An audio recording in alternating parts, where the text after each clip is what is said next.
ఈ ఆరాధనకు కూడి వచ్చిన పరిశుద్ధులైన మీ అందరికీ నా నిండు మనసుతో నా హృదయపూర్వకమైన వందనాలు. అందరికీ వందనాలు, దేవునికి స్తోత్రాలు. ప్రభు ఈ 4వ మాసం అంతా మిమ్మల్ని ఆశీర్వదించి దీవించి కాపాడును గాక. పరిశుద్ధ గ్రంథంలో నుండి దేవుని పేరు పెట్టబడిన ప్రజలు దేవుని మాటను తిరస్కరించి దేవుని మాటకు లోబడక దేవుని మాటకు అవిధేయతను కనపరిచి దేవుడు నివసించే ఆ పట్టణములో లేక దేవుడు వారిని తీసుకొని వచ్చి అప్పగించిన ఆ పట్టణములో ఉండకుండా చల్లా చెదురైపోయారు. వీటన్నిటికీ కారణం ఏంటి అని మన లేఖనాలు బాగా పరిశీలన చేస్తే, కొంచెం చరిత్రలోనికి వెళ్ళి చరిత్రను మనం చదివితే చరిత్ర చక్కని సమాధానం మనకు చెప్తుందండి. ఏమని చెప్తుంది అంటే, దేవుని మాట వినకుండా చల్లా చెదురయ్యారే, దేవుడు వీరితో నిబంధన చేశారు, వీరు దేవునితో నిబంధన చేశారు. దేవుని నిబంధన ఎప్పటికీ ఎన్నటికీ చల్లా చెదురు కాదు. ఒక్కసారి ఆయన నిబంధన చేస్తే అది అంతవరకు అలాగే స్థాపిస్తాడు, ఇక దాన్ని తీసివేయడు. చేస్తే ఆయన చేయకపోతే ఏం చేసేది ఏమి లేదు. ఆయన నిబంధన చేస్తే ఆ నిబంధనను మీరడు. కానీ మానవుని నైజం ఏంటంటే, మాట ఇస్తే మాట వెంటనే తప్పిపోతాం. నిబంధన చేస్తే నిబంధనలో మానవుడు నిలబడలేడు. నిబంధన చేశాడు అనుకో, ఆ నిబంధనను మీరి ప్రవర్తిస్తుంటాడు. ఇశ్రాయేలు జీవితంలో, యూదా ప్రజల జీవితంలో జరిగిన తంతు ఇదేనండి. గొర్రెపిల్ల రక్తంతో విమోచించబడిన వారు దేవుని మాటను తిరస్కరించి చల్లా చెదురైపోయారు, బానిసలుగా చిక్కబడిపోయారు, శత్రువుల చేతి కింద అణచివేయబడుతున్నారు. ఒక మాట చెప్పనా, ఈ ప్రజలు శత్రువుల చేతి కింద ఎలా అణచివేయబడుతున్నారంటే, సమాధానము లేక. ఏం లేక? కొంచెం గట్టిగా చెప్పండి, కొంచెం బేస్ తగ్గి. దేవునికి స్తోత్రం. ఈ ప్రజలు ఎలా వేదన చెందుతున్నారు? సమాధానం లేక. ఈ ప్రజలు ఎలా బ్రతుకుతున్నారు? వాక్యం ఉంటుంది, భీతి చేత, అంటే భయము చేత. దేవుని పేరు పెట్టబడిన వారిలో అసమాధానం ఎందుకు?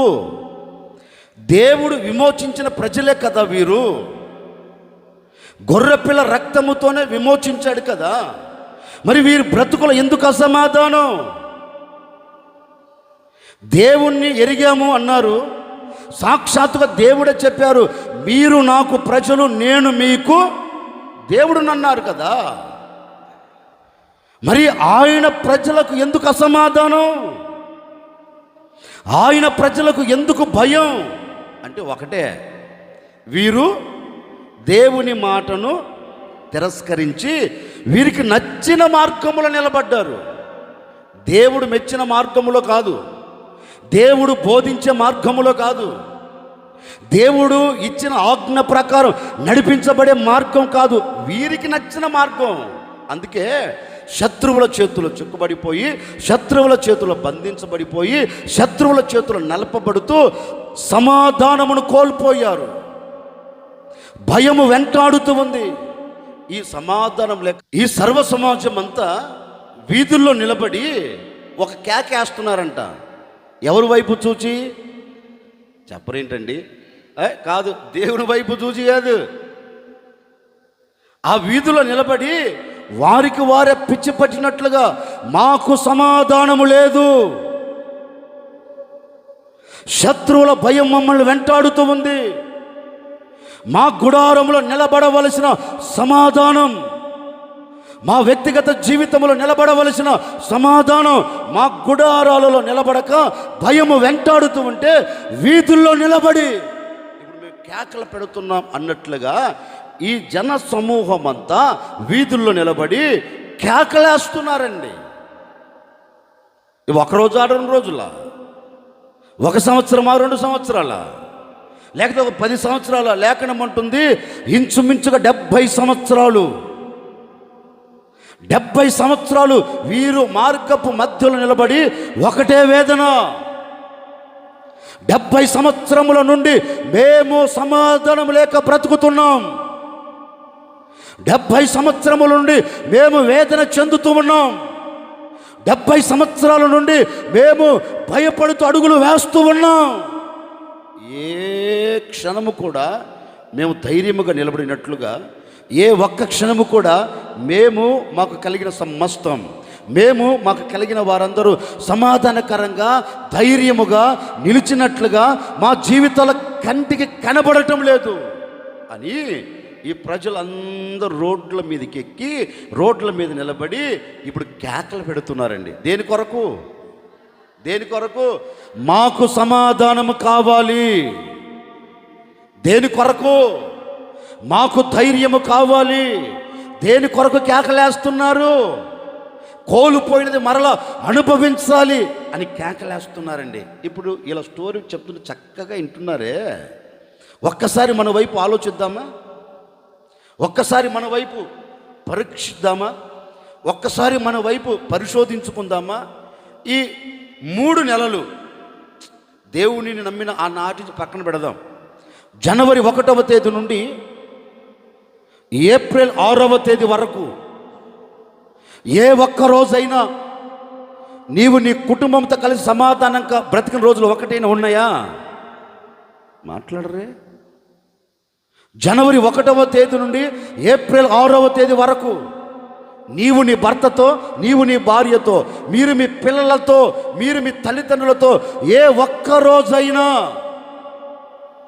మేము మా కుటుంబం అంతా ఒక్క క్షణమైన సమాధానకరంగా ఉన్నాము అని చెప్పగలిగిన రోజులు ఉన్నాయా? లేదు. ఏదో ఒక అసమాధానం నీ కుటుంబాన్ని పట్టుకొని పీడిస్తూ వచ్చింది. ఏదో ఒక భయం నీ కుటుంబాన్ని వెంటాడుతూ వచ్చింది. ఏదో ఒక భయం చేత, ఏదో ఒక అసమాధానం చేత నీ కుటుంబాన్ని నెట్టుకుంటూనే వస్తున్నావు. ఏదో ఒక అసమాధానం వెంటాడుతూ ఉంది నేటి వరకు. ఇప్పుడు నేను అనే మాట, ఎందుకు? నీవు క్రీస్తు రక్తంతో కడగబడ్డావు కదా, క్రీస్తు రక్తముతో శుద్ధి చేయబడ్డావు కదా, ఒక పవిత్రమైన సంఘములో అంటుకట్టబడి పవిత్రమైన దేవునితో అడుగులు వేసేదానికి, పవిత్రమైన దేవుడు కట్టబోతున్న ఆ పట్టణంలో మీరు నిలిచి ఉండేదానికే అడుగులు వేస్తూ వచ్చారు కదా. మరి ఆయన కొరకు నడుము కట్టిన నీ జీవితములో, ఆయన కొరకు త్యాగం చేసుకున్న నీ జీవితంలో ఎందుకు అసమాధానం? ఎందుకు భయం? ఎందుకు కలవరం? అంటే వాక్యం ఉంటుంది, ఎక్కడో ఆజ్ఞను మీరావు, ఎక్కడో ఆజ్ఞను తిరస్కరించావు, ఎక్కడో దేవుని మాటను ఉల్లంఘించావు, ఎక్కడో దేవుని మాటను తప్పి నీకు నచ్చిన మార్గాలలో నిలిచి ఉన్నావు కనుకనే నేటి వరకు సమాధానాన్ని కోల్పోతూ వచ్చావు. నేటి వరకు భయం నుండి వెంటాడుతూనే ఉంది. ఎప్పుడు ఏమి జరుగుతుందో, ఎప్పుడు ఏ వార్త నేను వినాలో, ఎప్పుడు నా జీవితము అలజడి చేత నింపబడుతుందో, ఎప్పుడు పరిస్థితుల ప్రభావాలు విభిన్నంగా మలచబడి నా కుటుంబంలో ప్రశాంతతను నేను కోల్పోతాను అనే భయం నేను వెంటాడటం లేదా? నేటి వరకు వెంటాడుతుంది. వెంటాడుతున్నందువలన ఇప్పుడు నువ్వేం కోల్పోయే కుటుంబంలో? సమాధానపు ఛాయ నిన్ను విడిచిపెట్టి వెళ్ళిపోయింది. వీటన్నిటికి ప్రబలమైన కారణం ఏంటి? ఏంటిది? దేవుని మాట నువ్వు మీరావు. అందుకే ఈ అసమాధానపు ఛాయలు, దేవుని పేరు పెట్టబడిన యూదా ప్రజలు జరిగిన తంతు కూడా అదేనండి. ఆనందకరంగా నివసించే వారి గుడారాలలో, ఆరోగ్యకరంగా బ్రతుకుతున్న వారి గుడారాలలో, సమాధానకు నిలయముగా మార్చబడిన వారి గుడారాలలో, ధైర్యానికి నిలువెత్తు నిదర్శనముగా నిలిచి ఉన్న వారి గుడారాల్లో ఇప్పుడు ఇవన్నీ కోల్పోయేదానికి ప్రబలమైన కారణం ఏంటి? మాట మీరారు. శత్రువుల చేతులు చిక్కుబడిపోయారు. బబులోను చేతి కింద అణచివేయబడుతున్నారు. ఎన్ని సంవత్సరాలు? 70 సంవత్సరాలు. ఒక రోజు కాదు, 2 రోజులు కాదు. దేవునికి స్తోత్రం. కొంచెం గట్టిగా చెప్పండి. ఎన్ని రోజులు? 70 సంవత్సరాలు ఈ 70 సంవత్సరాల వరకు వీరు అసమాధానంతోనే ఉన్నారు. బహుశా వీరి పరిస్థితిని అంతటిని దేవుడు చూచి ఎరిగి వారితో ఒక శ్రేష్టమైన మాట చెబుతున్నారు. కన్నీటి ప్రవక్తకు దేవుడు ప్రత్యక్షమై, దైవ సేవకుడైన ఇర్మీయాకు ప్రత్యక్షమై ఇర్మీయాతో చెప్తున్నాడు, ఇర్మీయా, ఇంచుమించుగా 70 సంవత్సరాలు సమాధానము కోల్పోయిన ఈ ప్రజలతో చెప్పు, 70 సంవత్సరాలు భయముతో బ్రతుకుతున్న ఈ ప్రజలతో చెప్పు, రాబోతున్న దినాలలో ఈ ప్రజలకు సమాధానము కలగబోతుంది. రాబోతున్న దినాలలో ఈ ప్రజలు ధైర్యముగా నిలిచి ఉండబోతూ ఉన్నారు. నేను ఈ ప్రజల పట్ల ఒక అద్భుతం సృష్టించబోతూ ఉన్నాను, నువ్వు వెళ్ళి చెప్పు అన్నారు. ఈ దైవ సేవకుడు ఆ వాక్కును చేతబట్టుకొని దేవుని పేరు పెట్టబడిన యూదా ప్రజల మధ్యలోనికి వచ్చి యూదా ప్రజలతో ఒక శ్రేష్టమైన మాట చెప్తున్నారు. యూదా ప్రజలారా అనే దానికంటే సమాధానమును కోల్పోయి భయము చేత వీధుల్లో నిలబడి సమాధానము కొరకు ఎదురు చూస్తున్న సర్వ సమాజమా, ధైర్యము కోసం వేచి చూస్తున్న ప్రజలారా, యెహోవా ఇలాగ సెలవిచ్చుచున్నాడు, యెహోవా ఇలాగ ఆజ్ఞాపించుచున్నాడు, జాగరూకులై జాగ్రత్తగా వినండి. ఈ దినమంతైనను, ఈ రోజైనను, ఈ క్షణమైనను మిమ్మల్ని మీరు పశ్చాత్తాప పడేటట్లుగా చేసుకొని, మీరు దేవుని పాదాలు పట్టుకొని దేవుని సన్నిధిలో చేరి మీకు మీరు నడుమును బిగించుకొని పశ్చాత్తాపడి దేవుని పాదాలు పట్టుకొని మీరు అడగగలిగితే, మీరు మొరపెట్టగలిగితే ఆయన మీతో వాగ్దానం చేస్తారన్నారు. ప్రజలందరూ ఏం చేశారు తెలుసా? తిన్నగా దేవుని సన్నిధిలోకి వచ్చి దేవుని పాదాలు పట్టుకుని ఒకటే అడుగుతున్నారు, మాకు ఏం అక్కర్లేదయ్యా, ఈ 70 సంవత్సరాలు మేము కోల్పోయినది మేము పొందుకోవాలి. ఈ 70 సంవత్సరాలు ఏదైతే మమ్మల్ని విడిచిపెట్టి వెళ్ళిందో, ఈ 70 సంవత్సరాలు ఏది లేక మేము బ్రతుకుతున్నామో మరలా మేము అది ఏం చేయాలి? పొందుకోవాలి. పొందుకోవాలంటే అది నీ ద్వారా సాధ్యం అని దేవుణ్ణి అడుగుతుంటే ఇప్పుడు దేవుడు వారితో ఒక చక్కని మాట అంటున్నాడు. చూడు, వీధులలో నిలబడి ధైర్యం కొరకు ఎదురు చూస్తున్న సర్వ సమాజమా, వీధుల్లో నిలబడి కేకలేస్తూ సమాధానం కోసం వేచి చూస్తున్న సర్వ సమాజమా, మీరు భయపడవలసిన అక్కర్లేదు. నేను మిమ్మల్ని గూర్చి ఉద్దేశించి ఉన్నాను. రాబోతున్న దినాలలో నేను మీకు సమాధానమును కలగ చేయబోతూ ఉన్నాను. రాబోతున్న దినాల్లో నేను మీకు ధైర్యమును కలగ చేయబోతూ ఉన్నాను. రాబోతున్న దినాల్లో మీ అసమాధానం నీ గుడారములో నిలబడకుండా, భీతి మిమ్మల్ని వెంటాడకుండా నేను కొట్టివేయబోతూ ఉన్నాను, నేను తీసివేయబోతూ ఉన్నాను. ఇక మీదట మీ బ్రతుకులలో అసమాధానపు ఛాయ నిలబడకుండా నేను దాన్ని తీసివేసి మీ గుడారాలు ఏం నిలబెట్టబోతున్నాను? సమాధానమును నిలబెట్టబోతున్నాను. ఇక మీదట మీరు సమాధానకరంగా బ్రతకబోతూ ఉన్నారు. నేను ఉద్దేశించే ఉద్దేశాలు ఎలా ఉంటాయి చెప్పండి? మీకు హానిని తీసుకొని రావు. దేవుని ఉద్దేశాలు ఎలా ఉంటాయి? అవి సమాధానకరమైనవి, మనకు హానిని తీసుకొచ్చాయి కాదు. మరి మన ఉద్దేశాలు ఇప్పుడు చెప్పండి. మన ఉద్దేశాలు మనకేం తీసుకొచ్చాయి? అసమాధానమును తీసుకొని వచ్చాయి. మన ఉద్దేశాలు మనకేం కలగ చేశాయి? భయం. మన ఉద్దేశాల వలన నష్టమే కానీ లాభం ఏమైనా ఉందా? అందుకే గడిచిన దినాల్లో ఇవన్నీ మనం చూస్తూ వచ్చాం. ప్రభు అంటారు, ఒరే బాబు, 3 మాసాలు మీ ఉద్దేశాలు జరిగించుకుంటూ, మీ ఉద్రేకాలు జరిగించుకుంటూ అన్నీ కోల్పోయారు, అన్ని నష్టముగా చూస్తూ వచ్చారు. జీవితంలో నెమ్మది లేకుండా, కుటుంబంలో ప్రశాంతత లేకుండా, కుటుంబం మొత్తం భయముతో బ్రతుకుతూ వచ్చారు. కారణం ఎవరి ఉద్దేశాలు? మీవి. మీ ఉద్దేశాలు కలిగినందువలన ఇవన్నీ జరుగుతూ వచ్చాయి.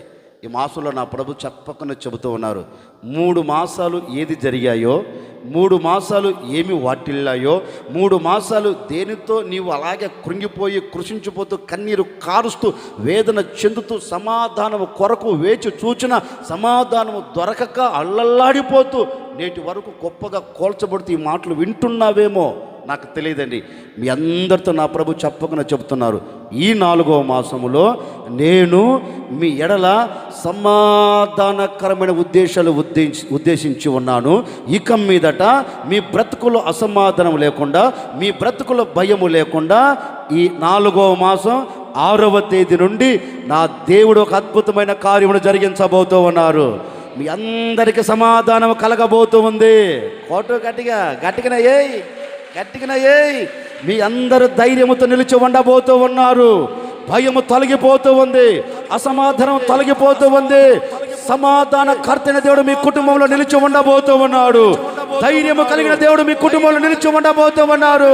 ఈ 4వ మాసంలో అద్భుతం జరగబోతూ ఉంది. ఇప్పుడే మహిమ కలిగిన దేవుడు నీకు సమాధానము దయచేయబోతూ ఉన్నాడు. సమాధానమును దయచేయబోతూ ఉన్నాడు. నీ భయము తొలగిపోతూ ఉంది.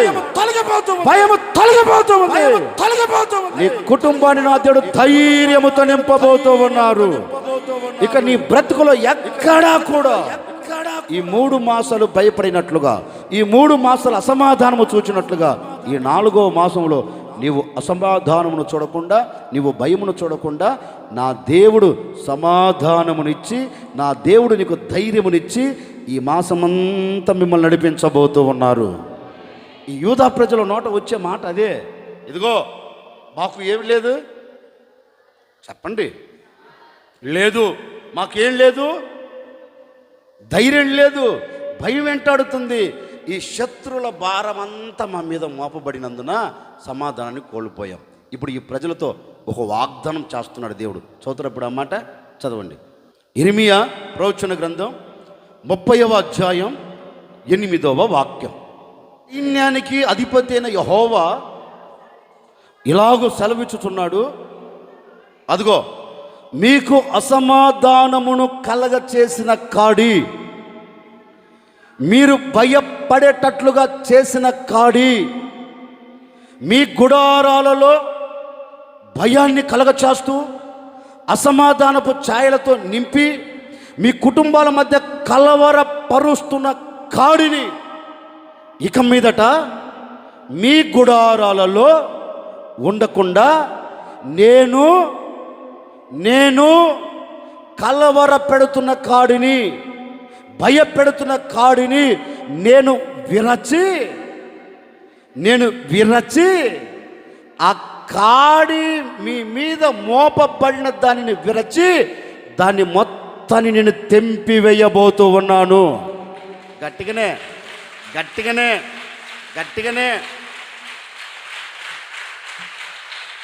హల్లెలూయా. తలెత్తున్నాను చూడు, నేను చెబుతాను. నేను దానిని తెంచి, దేనిని? మీరందరూ తలెత్తండి. నేను చెప్పాను కదా, వ్యాఖ్యానం పెద్దగా చేయను, అవుట్లైనే చెప్తున్నాను. సాక్షాత్తుగా దేవుడు అంటారు, నేను దానిని తెంచి, దేనిని? ఏ కాడి? గట్టిగా చెప్పు. సమాధానం అనే కాడా? దేనిని?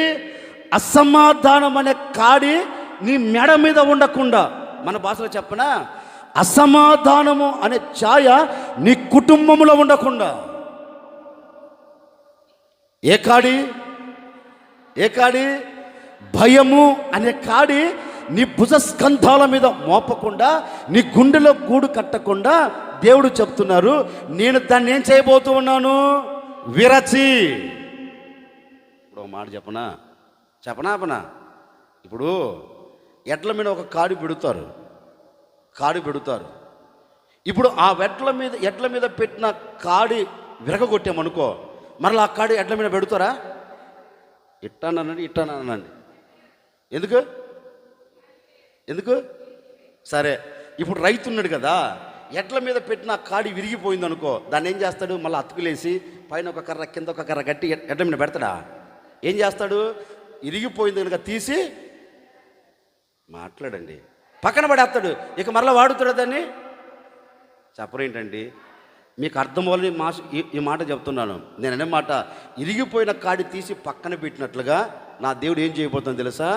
ఇప్పటి వరకు అసమాధానం, భయం అనే కాడి మీ కుటుంబాన్ని పట్టి కట్టి పడేసింది కదా. ఇప్పుడు దాని నుంచి బయటికి రాలేక ఎలా ఉన్నారు? కన్నీళ్ళ మధ్యలోనే నడిపించబడుతున్నారు, భయంతోనే నడిపించబడుతున్నారు. ఈ 4వ మాసంలో ప్రభు అంటారు, మీకు భయాన్ని కలగ చేస్తున్నది, మీకు అసమాధానాన్ని కలగ చేస్తున్న ఆ కాడిని ఏం చేయబోతున్నా నేను? చెప్పు గట్టిగా, ఏం చేయబోతున్నా? దానిని విరచి ప్రక్కన పెడుతున్నట్లుగా ఓ సేవకుడు నిండు మనసుతో నేను కోరుకుంటున్నాను. మీ మీద పెట్టబడి మిమ్మల్ని భయపెడుతున్న కాడి, మిమ్మల్ని అలుముకొని అసమాధానం కలగ చేస్తున్న ప్రతి కాడిని నా దేవుడు ఈ మాసంలో విరగగొట్టి దానిని ప్రక్కన పడవేయబోతూ ఉన్నారు, దానిని తీసివేయబోతూ ఉన్నారు. శాశ్వతంగా దాన్ని దేవుడు తీసివేయబోతూ ఉన్నారు. ఇక శాశ్వతంగా నీ కుటుంబంలో సమాధానం నిలిచి ఉండబోతూ ఉంది. శాశ్వతంగా నా దేవుడు ధైర్యాన్ని నీ కుటుంబంలో నిలబెట్టబోతూ ఉన్నారు. అందుకే మాట ఇస్తూ ఉన్నారు, మీ మీద మోపబడిన కాడిని నేను విరగొట్టబోతూ ఉన్నారు. నా దేవుడు ఉద్దేశించాడు, నా దేవుడు తలంచాడు ఈ మాసములో అలాంటి పరిస్థితులు మీ కుటుంబంలో లేకుండా నా దేవుడు తీసివేయునుగాక. ఈరోజు నీవు విశ్వసించి దేవుని పాదాలు పట్టుకోగలిగితే ఒక్కొక్కరి కుటుంబంలో నుండి, ఒక్కొక్కరి వ్యక్తిగత జీవితంలో నుండి నా దేవుడు కాడిని విరగొట్టబోతూ ఉన్నాడు, కాడిని తీసివేయబోతూ ఉన్నాడు. సమాధానం చూడబోతూ ఉన్నావు. సమాధానమును ఇవ్వగలిగిన దేవుడు ఈ 4వ మాసంలో మీతో కూడా నిలిచి, మీతో కూడా నడిచి వీటన్నిటిని తీసివేసి ఒక అద్భుతమైన కార్యం జరిగించునుగాక. అందుకే దేవాది దేవుడు అంటారు, అసమాధానమును కలగ చేస్తున్న కాడి, మిమ్మల్ని భయపెడుతున్న కాడిని నేనేం చేయబోతున్నాను? విరగొట్టబోతున్నా. ఈ మాసంలో నా దేవుడు మీ కాడిలన్నీ విరగొట్టునుగాక. మీ మీద మోపబడిన కాడిలని ఏ కాడి? అసమాధానం, భయం అనే కాడి మీ మీద లేకుండా దేవుడు మాట ఇస్తున్నాడు. వాటన్నిటిని నేనేం చేయబోతున్నాను? విరగొట్టి మీ కుటుంబాలు నేను ఏం నిలబెట్టబోతున్నాను? నా దేవుడు అట్టి కార్యం ఈ మాసంలో మీ కుటుంబాల పట్ల జరిగించునుగాక.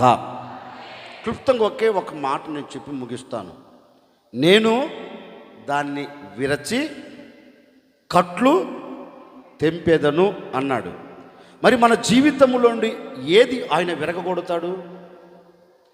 ఏది మన జీవితం నుంచి విరగొట్టి ఆయన మాకు ఏం కలగ చేస్తాడు? ఒకే ఒక మాట చదవండి. యెషయా ప్రవచన గ్రంథం 9వ అధ్యాయం 4వ వాక్యం. మిథ్యాను దినమున జరిగినట్లు అమ్మా, వాని బరువైన కాడిని నీవు విరిచి ఉన్నావు. చాలు, ఇక తలెత్తునన్ను చూడండి. ఆయన మన జీవితంలో దేనిని విరవబోతూ ఉన్నారంటే బరువైన ఒక కాడి. ఏ కాడి? గట్టిగా చెప్పు. ఏ కాడిని విరగొట్టబోతున్నాడు? ఏంటి?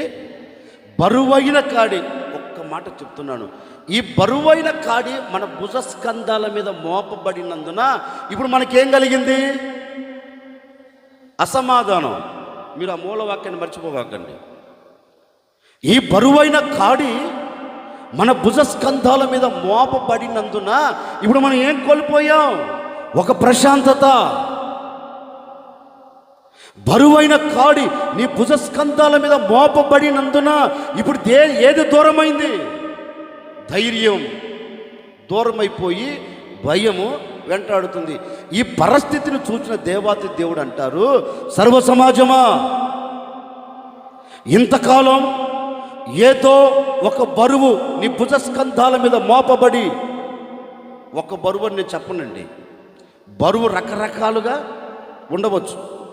పడుతున్న మీకు తెలుసు కదా, ఏ బరువు నీ భుజస్కంధాల మీద మోపబడి ఆ బరువు వలన ఏది కోల్పోతున్నారో మీకు తెలుసు.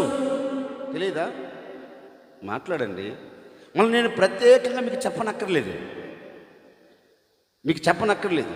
అందుకే చెప్తున్నాను. ఏదో ఒక బరువు మీకు అసమాధానమును కలగ చేస్తుంది. ఏదో ఒక బరువు మీకేం కలగజేస్తుంది? భయాన్ని కలగజేస్తుంది. దీని వలన నీకు కలిగిందేంటి? వేదనే. దీని వలన అనుభవిస్తున్నది ఏంటి? బాధే. దీని వలన నువ్వు ఎదుర్కొంటున్నది ఏంటి? ఒక సమస్య. దానిలోంచి బయటికి రాలేక అలాగే కుప్పగా కూల్చబడుతూ ఉన్నావు. కారణం ఏంటి అంటే ఏదో ఒక భారము నీ భుజస్కంధాల మీద మోపబడి ఇప్పుడు జీవితంలో ఏం కోల్పోతూ వచ్చావు? సమాధానం కోల్పోయావు, ధైర్యాన్ని కోల్పోయావు. ఇప్పుడు వెంటాడుతున్నది ఏంటి నిన్ను? భయం. ఏదో అది రోగం అనే భయం కావచ్చు, అసమాధానం అనే భయం కావచ్చు, సమస్యలు అనే భయం కావచ్చు, వేదన అనే భయం కావచ్చు. ఒకవేళ నలు దిశలా భయము నిన్ను పట్టుకొని పీడిస్తున్నందువలన నీ జీవితం మొత్తం ఎలాగ అయిపోయిందంటే ప్రశాంతత లేకుండా బ్రతుకుతూ ఉన్నావు.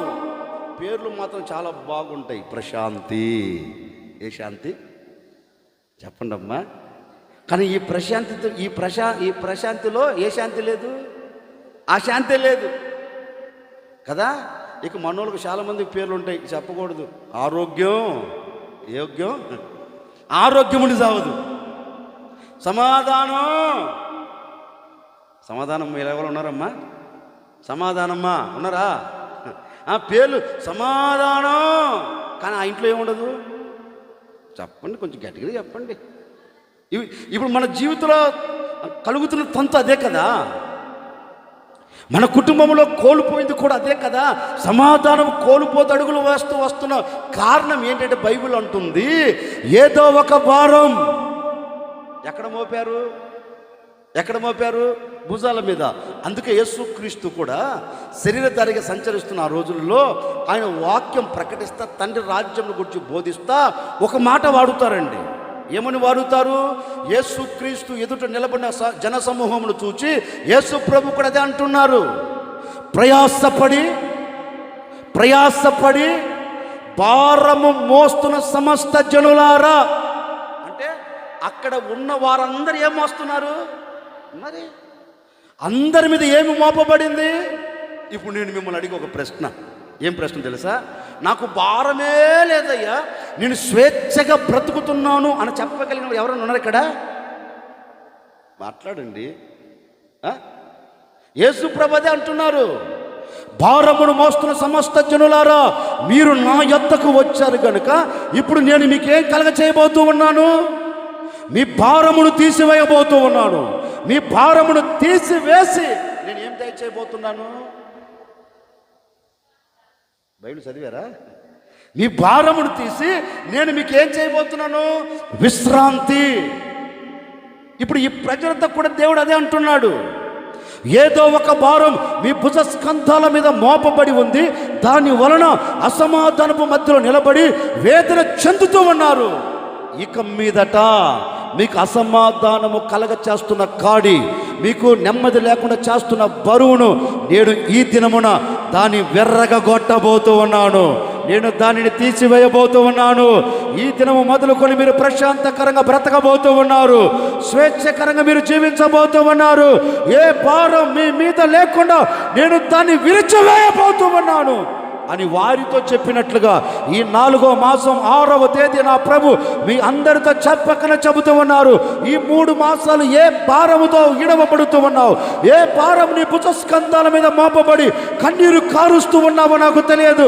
ఈ దినము నుండి నా ప్రభు చెప్పకనే చెబుతూ ఉన్నారు, మీ భారాలన్నిటిని నేను విరగొట్టబోతూ ఉన్నాను. మీ భారాలు నేను తీసివేయబోతూ ఉన్నాను. భారము మీ మీద మోపబడి మీ కుటుంబాన్ని కలవరపరుస్తున్న ఏ భారమునైనా మీ గుడారములో లేకుండా నా దేవుడు తీసివేయబోతూ ఉన్నాడు. నెమ్మదిని కలగ చేయబోతూ ఉన్నాడు. సమాధానం అనుగ్రహించబోతూ ఉన్నాడు. నా దేవుని ప్రశాంతత నీవు చూడబోతూ ఉన్నావు, నీవు అనుభవించబోతూ ఉన్నావు. ఈ 4వ మాసములో 3 మాసాలు పొందుకోనని సమాధానమును ఈ 4వ మాసంలో తప్పక నీవు పొందుకునేదవుగాక, తప్పక నీవు చూచేదవుగాక.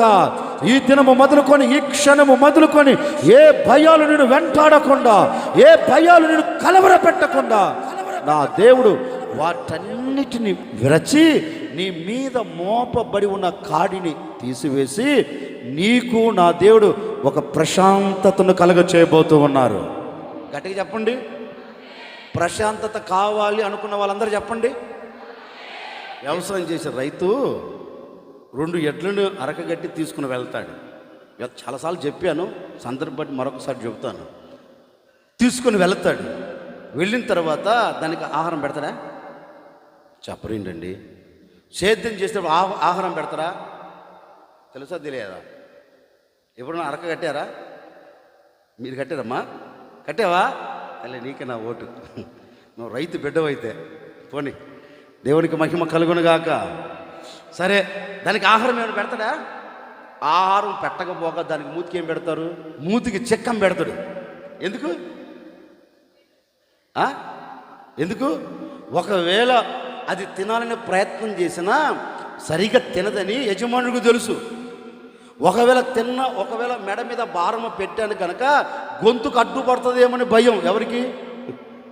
ఎవరికి భారం ఎక్కడుంది? ఇప్పుడు నేను ఒక మాట చెప్తా. ఒక 50 కేజీ మీ నెత్తి మీద పెడతానమ్మా, పెట్టి అంత ముద్ద నోట్లో గొక్కుతా ప్రశాంతంగా అని తింటారా? ఏం చేస్తారు? పట్టుకోదా గొంతు? ఎందుకు? నెత్తి మీద ఏం మాపడింది? బరువు అన్న ఒక్క ముద్ద కూడా గొంతులోకి దిగదు. యజమానుడికి తెలుసు గనక ఇది ఒకవేళ స్వేచ్ఛగా తినాలంటే ఏం చేయాలి? నేను భారం తీసిన తర్వాత గడ్డేస్తాను అనుకుంటాడు. ఎవరు? యజమానుడు. అట్లాగే చేస్తాడు రైతు. చూడండి, దాని మీద మెడ మీద భారం తీసిన తర్వాత, అరక తీసిన తర్వాత, కాడి మ్రాణు తీసిన తర్వాత ఆ ఎద్దు దగ్గర గడ్డి వేయండి, పచ్చిగడ్డి. ఏం చేస్తుంది? మొదట మాట్లాడండి తల్లి. ఏం చేస్తుంది? బాగా ఎదిలేస్తుంది. ఎందుకు ఎదిలిస్తుంది? ఆ ఎద్దు అంటది, ఇప్పుడు నా మీద మెడ మీద భారం తొలగిపోయిందండి. మరి తొలగిపోతే ఎదిలిస్తాం, మరి విదిలించుకు ఏం చేయాలి?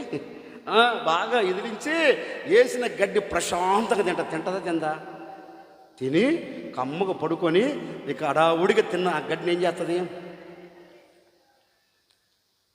నెమరేస్తా కూర్చుంటుంది. ఎందుకని? ఇప్పుడు దాని మీద ఏం తీసేశారు? భారం పోయింది కనుకనే ప్రశాంతంగా కూర్చొని ఏం చేస్తుంది? నెమరు వేస్తుంది. అట్లాగే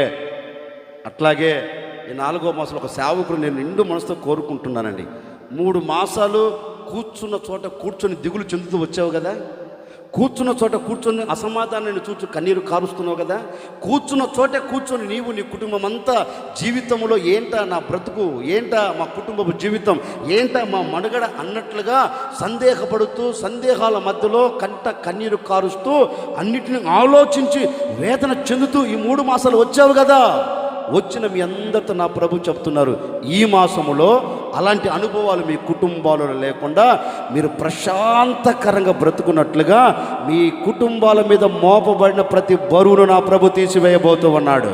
ప్రతి కాడిని నా ప్రభు తీసివేయబోతూ ఉన్నారు. ప్రశాంతతను మీరు చూడబోతూ ఉన్నారు. ప్రశాంతతను అనుభవించబోతూ ఉన్నారు.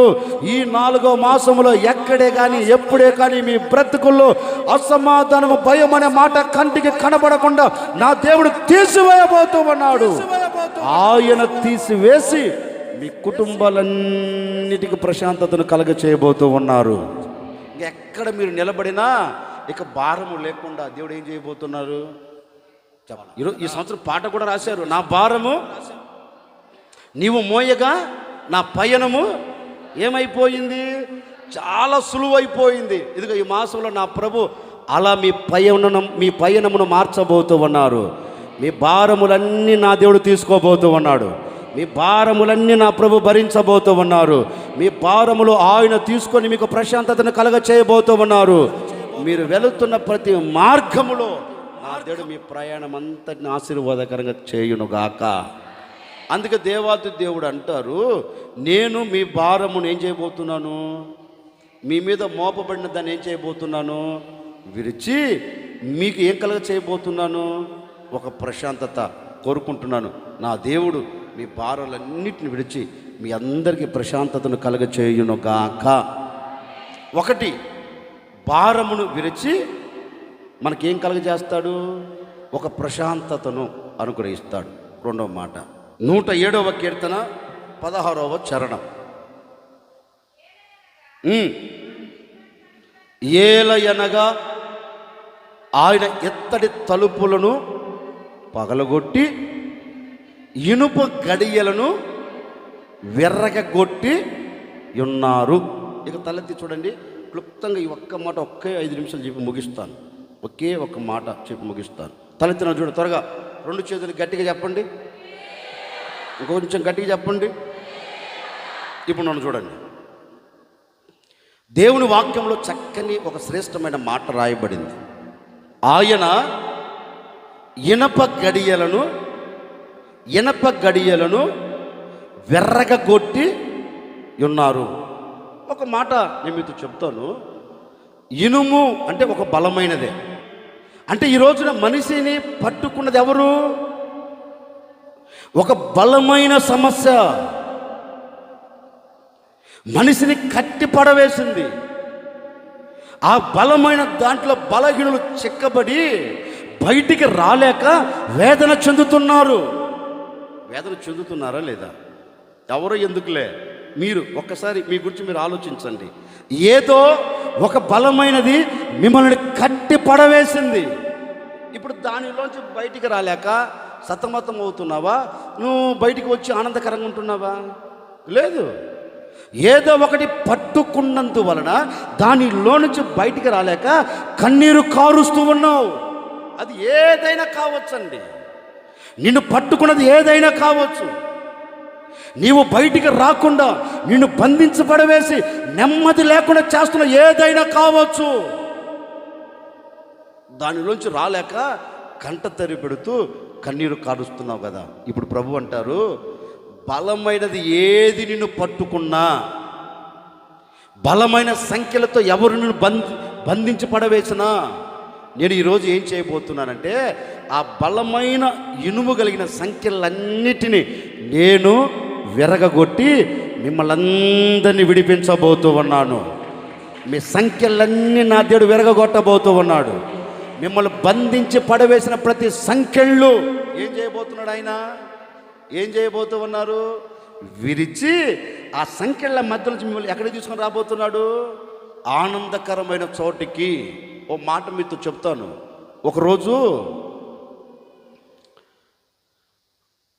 ఒక వ్యక్తిని శత్రువులు పట్టుకున్నారు. మనందరికీ తెలిసిన సంభవమే. శాంసోనును పట్టుకున్నారు. పట్టుకొని అతని త్రాళ్లతో కట్టిపడవేశారు, ఇనుప సంఖ్యలతో. గట్టిగా చెప్పు. నాకు వచ్చిన ఒక డౌట్ ఏంటంటే, శాంసోన్ గురించి బైబిల్ చెప్తుంది పరాక్రమం కలిగిన బలవంతుడు అంటుంది. మరి ఈ పరాక్రమం కలిగిన బలవంతుడు సంఖ్యలు తెంపుకోలేడా? మాట్లాడండి. నేను ఆలోచించిన ఆలోచనండి. సింహాన్ని చంపాడే, మరి సింహాన్ని పట్టుకొని మేక పిల్లను చీల్చినట్లుగా చీల్చి పడవేశాడే, మరి అంతటి బలము కలిగిన వాడు సంఖ్యలు తెంపుకోలేడా? మాట్లాడండి. తెంపుకోగలడు. ఇంకొక మాట చెప్తాను. 300 నక్కలను పట్టుకున్నాడు. ఒక నక్కకు మొహం గడపడకుండా ఏం చేశాడు? ఏంటి 300 నక్కలు ఎలా ఉన్నాయి సామె? 300 నక్కలు పట్టుకొని పాప తోక కట్టేశాడు. నేను చెప్పే మాట ఏంటంటే, అంతటి బలము కలిగిన వాడు ఒక్క నక్క కూడా పారిపోకుండా 300 నక్కలను తీసుకొని వచ్చి తోకకు మూడేసి ఆ తోకల మధ్యలో నిప్పు పెట్టాడు. ఆ దివిటిని పెట్టి వదిలేస్తే ఊరిని తగిలేసే. ఏంటి నేను అనే మాట? అంతటి బలవంతుడు సంఖ్యలు తెంపుకోలేడేంటి? మాట్లాడండి. తెంపుకోలేడా? నేను అనే మాట ఏంటంటే, ఇతని కంటే బలమైన సంఖ్యలు వేశారు. ఇతడు తెంపుకోలేని బలమైన సంఖ్యలు ఇతని చేతికి వేయబడ్డాయి. ఆ సంఖ్యలు వేయబడినందువలన ఇప్పుడు తెంపుకోలేక శత్రువుల మధ్యలో అవమానపరచబడుతూ ఉన్నాడు. ఫిలిష్తీయులు అందరూ అవమానపరుస్తున్నారే.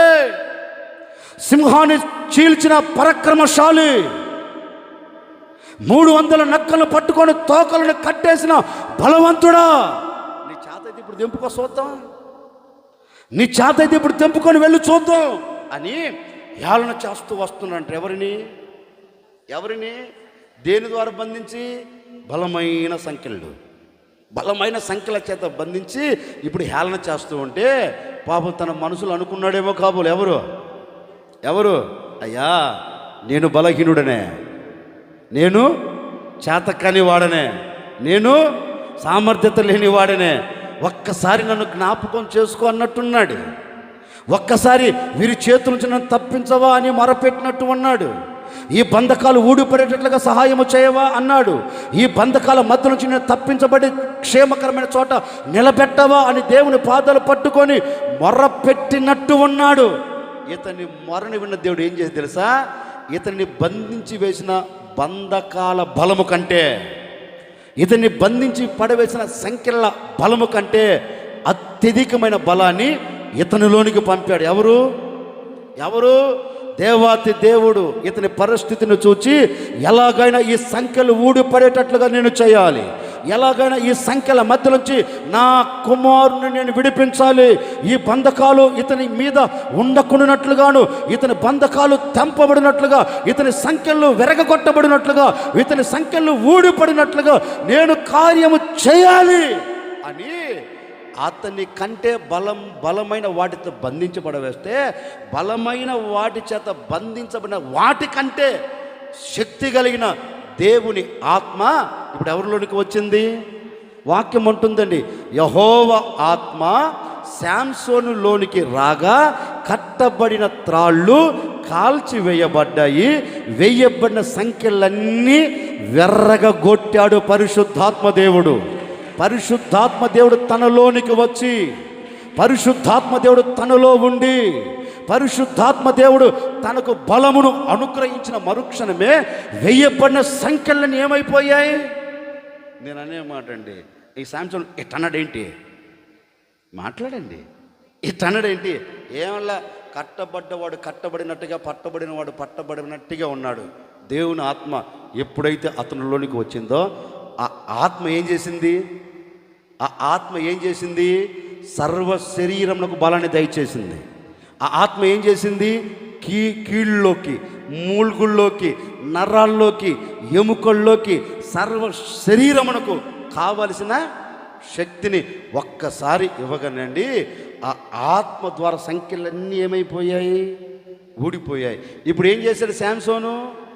అవమానము పొందిన చోటే అవమానించిన ప్రజలనే హతమార్చి వారి మీద జయాన్ని చేత పట్టుకుని తిరిగి వస్తూ ఉన్నాడు. కారణం ఏంటి? ఇతని కంటే బలమైనవి బంధించినప్పటికీ ఆ బలమైన వాటి కొరకు ఈ శాంసన్ ఎదురు చూచాడు. ఈ శత్రువుల చేతుల నుంచి నా దేవుడు నన్ను తప్పించడా, నాకు వేయబడిన ఈ సంఖ్యలను విరగొట్టడా, ఈ సంఖ్యల మధ్య నుంచి నా దేవుడు నన్ను తప్పించడా అని ఎదురు చూచిన మరుక్షణమే అతనిలోనికి ఏమొచ్చింది? దేవుని ఆత్మ, పరిశుద్ధాత్మ అతనిలోనికి రాగానే ఇప్పుడు ఏమైంది? అక్కడ సంఖ్యలన్నీ ఊడిపడ్డాయి, సంఖ్యలన్నీ విరగొట్టబడి ఇప్పుడు అతడు స్వేచ్ఛగా బయటికి రాగలిగాడు. ఓ సేవకుడిగా నేను కూడా మీ అందరితో చెప్పే మాట ఏంటంటే, ఎంతటి బలము కలిగిన సమస్య నిన్ను బంధించిందో ఈ 3 మాసాలు, ఇక దీనిలో నుంచి నేను, నా కుటుంబం, దీనిలో నుంచి నేను, నాకు కలిగినవి ఏవి బయటికి రాలేము అనే బలము కలిగిన సమస్య కావచ్చు, బలము కలిగిన శ్రమలు కావచ్చు, బలము కలిగిన పరిస్థితులు విభిన్నంగా మలచబడి ఒకవేళ నీ కుటుంబాన్ని అలాగే అణచివేస్తున్నాయేమో, వాటిలోంచి నువ్వు పైకి లేచి నిలబడలేక వాటిని చూచి అలాగే గొప్పగా కోల్చబడుతున్నావేమో.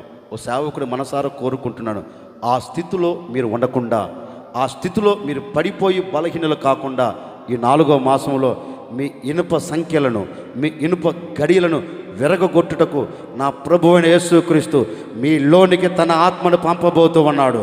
తన ఆత్మ చేత మిమ్మల్ని నింపబోతూ ఉన్నారు. బంధించిన ప్రతి సంఖ్యలు నా దేవుడు ఊడిపడేటట్లుగా చేయబోతూ ఉన్నారు. బంధించిన సంఖ్యలన్నీ నా దేవుడు బ్రద్దలు చేయబోతూ ఉన్నారు. దేవుని ఆత్మ మీలోనికి బలముగా దిగి రాబోతూ ఉంది. ఆ రోజు మేడ గదిలోనికి దిగి వచ్చిన పరిశుద్ధాత్మ దేవుడే, ఆ రోజు మేడ గదిలో అడుగు పెట్టిన పరిశుద్ధాత్మ దేవుడే, ఆ రోజు బంధించబడిన వ్యక్తిలోనికి దిగి వచ్చిన పరిశుద్ధాత్మ దేవుడే ఈ 4వ మాసములో ఈ 6వ తేదీ బంధించబడిన మీ కుటుంబంలోనికి, బంధించబడిన మీ వ్యక్తిగత జీవితంలోనికి పరిశుద్ధాత్మ దేవుడు అడుగు పెట్టబోతూ ఉన్నాడు. అడుగు పెట్టబోతూ ఉన్నారు. అడుగు పెట్టిన ఆయన మీ బంధకాలను విరగొట్టబోతూ ఉన్నాడు. సంఖ్యలు విరగొట్టబోతూ ఉన్నారు. సంఖ్యలను బ్రద్దలు చేయబోతూ ఉన్నారు. ఇప్పుడే ఆయన కార్యం మీలో జరగబోతూ ఉంది. మీలో జరగబోతూ ఉంది. దాటిపోయేవాడు కాదు, విడిచిపెట్టే దేవుడు కాదు. ఒక బలమైన ఆత్మ మీలోనికి, నీలోనికి, నీలోనికి దేవుడు పంపబోతూ ఉన్నాడు. పంపబోతూ ఉన్నాడు. పంపబోతూ ఉన్నాడు. పంపబోతూ ఉన్నాడు. ప్రజలు కాబోతూ ఉన్నాయి. ప్రతి సంఖ్యలు అదుగో అదుగో ఊడిపడబోతూ ఉన్నాయి. ఊడిపడబోతూ ఉన్నాయి. ఊడిపడబోతూ ఉన్నాయి. ఇప్పుడే వెంటాడుతున్న ఏ సంఖ్యలైనా, నేను బంధించిన ఏ బలవంతులైన సరే నా దేవుడు వారి మధ్య నుంచి మీకు విడుదల కలగ చేయబోతూ ఉన్నాడు. విడిపించబోతూ ఉన్నాడు. విడుదల కలగ చేయగలిగిన ఆత్మ నీలో అడుగు పెట్టబోతూ ఉంది. నీలో అడుగు పెట్టబోతూ ఉంది. నీలో అడుగు పెట్టిన ఆత్మ ఒక క్రియను నీలో కలగ చేయబోతూ ఉంది. ఎలాంటి క్రియ తెలుసా? ఈ 3 మాసాలు పడిన ఏ బాధ, ఏ అసమాధానం, ఏ భయం నీ కుటుంబంలో లేకుండా నా దేవుడు దానిని తీసివేయబోతూ ఉన్నాడు. తీసివేయబోతూ ఉన్నాడు. ఏ శత్రువుని బంధించి ఉన్నారు, ఏ శత్రువుని భయపడుతూ ఉన్నాడు, ఏ శత్రువుల చేతిలో చిక్కుబడిపోయావు, ఆ శత్రువుల చేతిలో నుండి నా దేవుని ఆత్మ మిమ్మల్ని అందరినీ విడిపించబోతూ ఉంది. మిమ్మల్ని అందరినీ తప్పించబోతూ ఉంది. తప్పించబోతూ ఉంది. నీ పిల్లలకు వేయబడిన సంఖ్యలు ఊడిపోబోతూ ఉన్నాయి. నీ భర్తకు వేయబడిన సంఖ్యలు ఊడిపోబోతూ ఉన్నాయి. నీ కుటుంబానికి వేయబడిన సంఖ్యలు ఇప్పుడే విశ్వసించు. నా దేవుడు అద్భుతం చేయబోతూ ఉన్నాడు. విశ్వసించు. నా దేవుడు కార్యం ప్రారంభించబోతూ ఉన్నాడు. విశ్వసించు. నేనే దాన్ని విరిచివేయబోతూ ఉన్నాడు. నేనే దాన్ని విరిచివేయబోతూ ఉన్నాడు. నేనే దాన్ని తీసివేయబోతూ ఉన్నాడు. ఇక మీదట ఏ బలవంతుల చేతిలో నీ కుటుంబం నిలబడకుండా నా దేవుడు బలవంతుల చేతుల నుంచి తప్పించబోతూ ఉన్నాడు. నీ కుటుంబం అంతా ఆనందకరమైన చోట నిలబెట్టబోతూ ఉన్నాడు. నీ కుటుంబం సంతోషకరమైన చోట నిలిచి ఉండబోతూ ఉంది. అలాంటి కార్యం ఈ 4వ మాసంలో నా ప్రభువైన యేసుక్రీస్తు మీ కుటుంబాల పట్ల జరిగించబోతూ ఉన్నారు. ఈరోజు మనసు విప్పి విశ్వసించి ప్రభువుని అడిగి చూడు. అయ్యా, బలవంతులను బంధించి పడవేశారయ్యా. లోక పాపం నా కుటుంబాన్ని బంధించి పడవేసిందయ్యా. లోక తలంపులు నా కుటుంబాన్ని బంధించి పడవేసిందయ్యా. లోక పద్ధతులు నా కుటుంబాన్ని బంధించి పడవేసిందయ్యా. సాతాను కప్పంద హస్తం నుంచి నేను బయటికి రాలేక నన్ను, నా పిల్లలను, నాకు కలిగిన సమస్తమును బంధించి పడవేసింది. ఈ బంధకాల మధ్యలో నేను కూరుకుపోయి ఉన్నాను. ఒక్కసారి నన్ను కనికరించవా, నా కుటుంబం మీద నీ కనుదృష్టి నిలబెట్టవా అని కోరుకోగలిగితే ఇదిగో ఈ 6వ తేదీ ఈ మధ్యాహ్నపు వేళ నా ప్రభు నీ యొద్దకు దిగి రాబోతూ ఉన్నాడు. నా ప్రభు నీ మధ్యలో అడుగు పెట్టబోతూ ఉన్నారు. నా ప్రభు నీ మధ్యలో అడుగు పెట్టి తన ఆత్మ మీలో ఉంచి ఇప్పటి వరకు బంధించిన చోట నుండి నా దేవుడు మీ కుటుంబాలన్నిటిని బయటికి తీసుకొని రాబోతూ ఉన్నారు. మీ కుటుంబాలన్నిటిని బయటికి తీసుకొని వచ్చి మీ చేతులకు నా దేవుడు జయమును అప్పగించబోతూ ఉన్నాడు. ఇక ఇనుప గడియలు ఏవి నిన్ను బంధించకుండా నా దేవుడు నీ కుటుంబానికి మార్గాన్ని సరళము చేయబోతూ ఉన్నారు.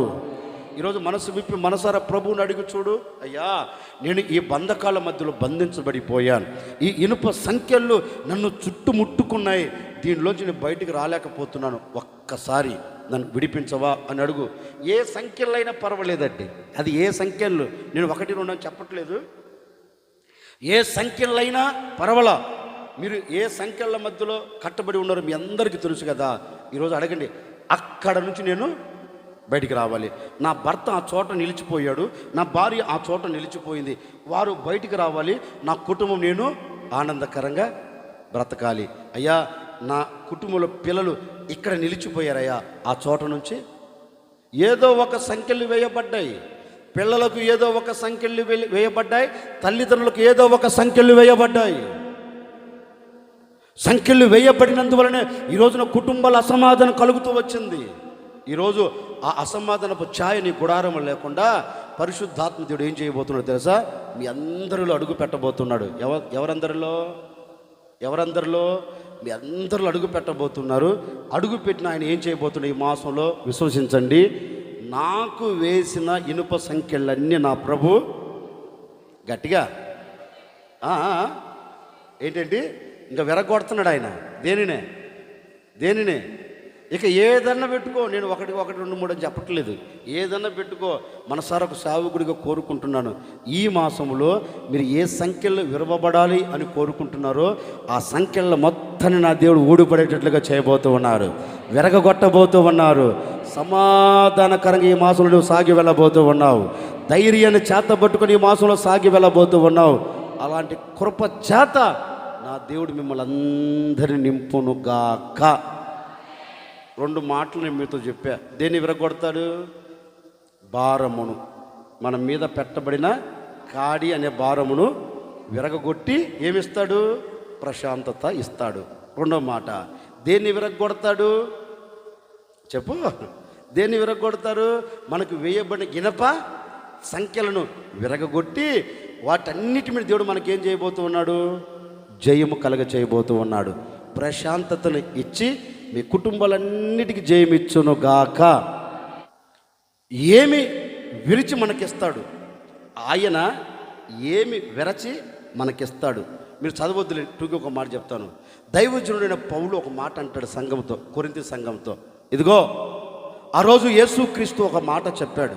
ఏమని చెప్పాడంటే, యేసుక్రీస్తు శరీరధారిగా సంచరిస్తున్న ఆ రోజుల్లో ప్రభు బలలో పాలు పొందిన శిష్యులతో ఒక మాట అన్నాడు. ఏమన్నాడు? మాట్లాడండి.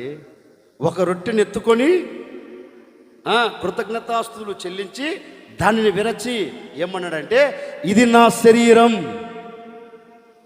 యేసు ప్రభు చెప్పాడండి. ఒక రొట్టెని ఎత్తుకొని దాన్ని విరచి ఒకటి అంటున్నాడు. విరవబడినది ఏంటో తెలుసా? ఈ విరవబడినది ఏంటో తెలుసా? ఇది రొట్టె కాదు. ఇదేంటి? నా శరీరం. ఈ శరీరం, విరవబడిన ఈ శరీరము తినేవాడికి ఏం కలుగుతుంది?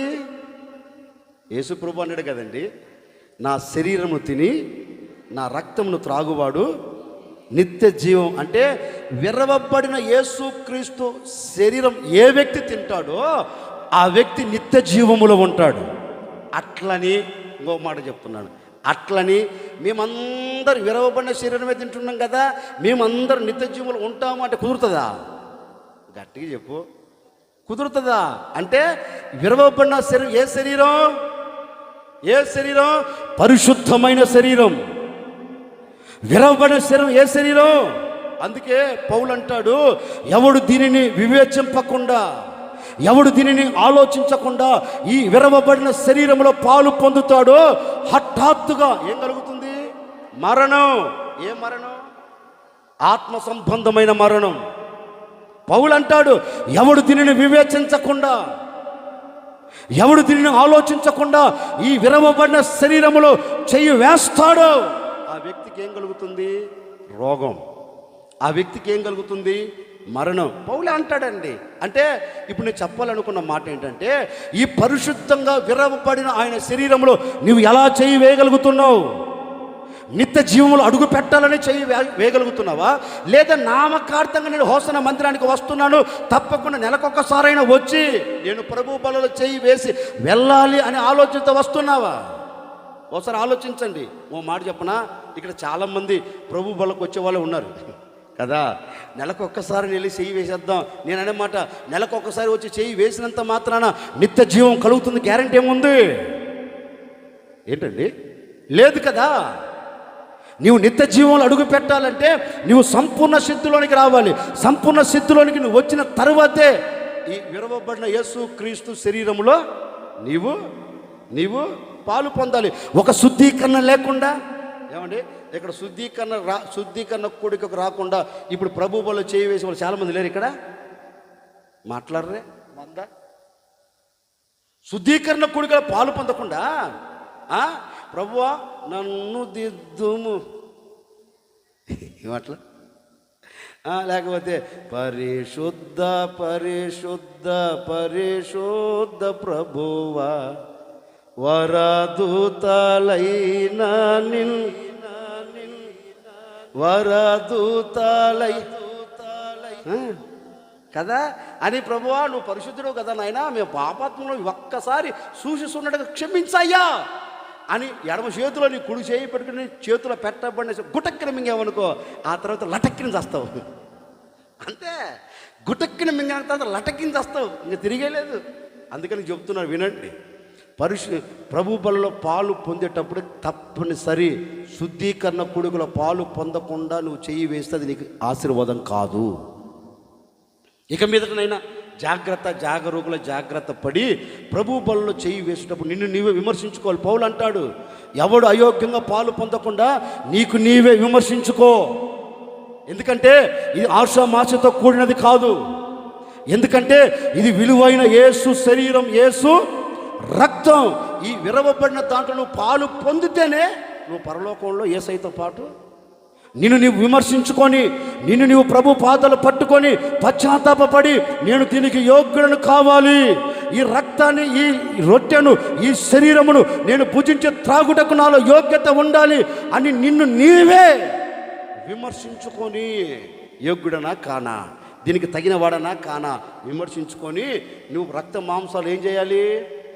ఇప్పుడు విరవబడుతున్నా ఇక మరి కొన్ని క్షణాలలో మన ముందు యేసయ్య శరీరం ఏమవుతుంది, విరవబడుతుంది. ఆయన అంటాడు, ఇదిగో విరగొట్టబడుతున్న ఈ శరీరం ఎవడైతే తింటాడో, విరవబడుతున్న ఈ శరీరంలో ఎవరైతే పాలు పొందుతాడో యోగ్యముగా, ఆ వ్యక్తి నాతో కూడా నా సింహాసనమందు ఆసీనుడై ఉండబోతూ ఉన్నాడు.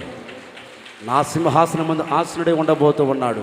కనుక ఆ ఆసీనుడై ఉండే వ్యక్తి నువ్వు అవ్వాలి అంటే ఇప్పుడు ఏం చేయాలి, నువ్వు విరవబడుతున్న ఆయన శరీరం ఎలా భుజించాలి, వివేచించుకొని నిన్ను నీవు విమర్శించుకొని.